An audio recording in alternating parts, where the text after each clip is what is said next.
So in this Google Finance tutorial video, I'll be showing you guys how to view the balance sheet or how to check the balance sheet of a stock or a company here on Google Finance. So once Google Finance is opened up, what I want you to do is select a stock or a company of your choice. So for this example, I'll search up Walmart, ticker symbol WMT. Walmart Inc. right here.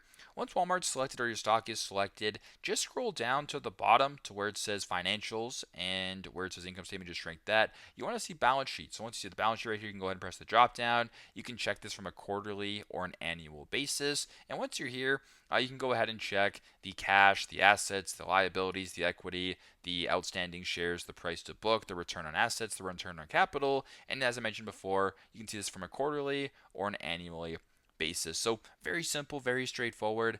This is how to check the balance sheet of a company or a stock here on Google Finance. Thanks again for watching, and I hope this video helps.